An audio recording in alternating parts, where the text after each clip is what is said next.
Perfect. Seems nice and safe. We're ready to clean the underside. You can see our bash bar up front.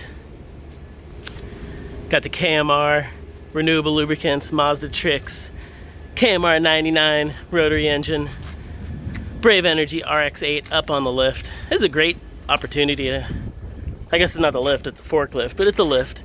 Check out the WiseFab suspension, 5-link in the back. Custom valve Megan shocks, not off the shelf, Swift springs. They do a great job of helping us out. We do run a Speedway Engineering sway bar here in the back. Custom made KMR. We did this with Zerk Fab. It could be a replicated mount. It's based off the subframe and OEM sway bar mounts. And then you've got opportunities for different racing sway bars compared to stock, especially if you're running, you know, Speedway, quick change rear end. Or actually, that's a Winters. My bad. Winters, you should sponsor me, then I'll actually, you know, remember what it is. No, but Sicky set us up for it. It works great. Drive shaft shop axles.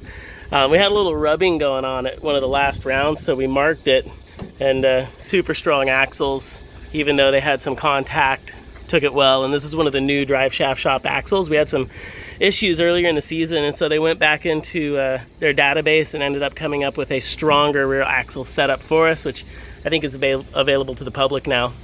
But you know, just companies always working to keep up with what we're doing with the power and drifting. WP Pro dual caliper setup, got the Federal RSRs on there. Really like those. You can see the dual brake setup. XXR wheels, got the 5 spokes this year. Haltech ECU. Come around and check out the front.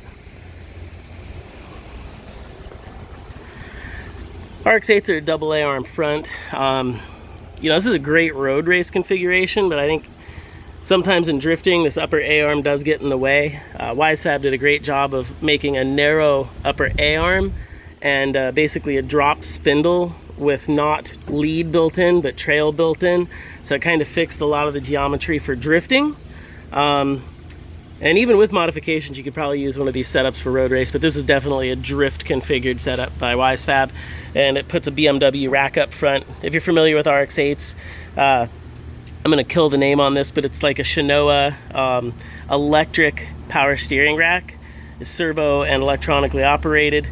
When you get into racing, drifting, aftermarket hot rod setups, I think WiseFab's answer and installation of the BMW rack is actually a great option. We used to do FD3S racks here at Mazda Tricks, but this is basically an off-the-shelf setup now with tie rods, and I've seen people adapt it to non-drift setups.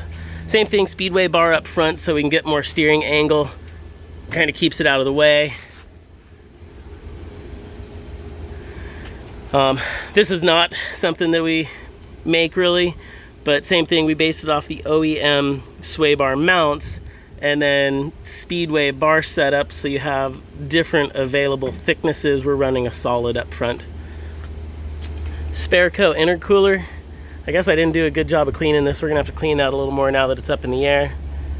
And per Formula Drift rules, it's 1.5 inch 120 wall tube. Actually, I think that's a little overkill per the rules, but you know, if I run into anything, it's strong.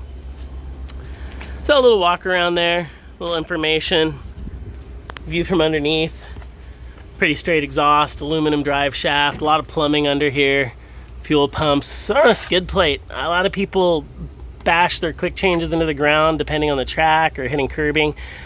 We just use a ABS Delrin style, I think this is actually the Delrin one, not the ABS one, black Delrin skid plate. And I'm giving away a secret there, but it's way better than dragging metal or other things on the ground. This slides right along and protects your valuable components. HGT gearbox under here. They're very nice and compact. If you've never seen one, my preference for sure when it comes to the new sequential boxes that are available. Great price, great availability here in the US, great support. QuickTime SFI bell housing, and then KMR dry sump plate and our motor in there. And we'll have to do a little tech talk about the motor setup one of these days. A little more info. But you can see from underneath, rotaries are a very flat bottom. All the dry sump comes in from the front side. So you've got a very tight package. There's our oil filter. All right, back to cleaning. That's enough of the undercar tour. I didn't even plan on doing that, but it's kind of cool. I think this forklift's lowering slightly. I need to lift it back up. Oh yeah, it's safe for sure. Totally safe.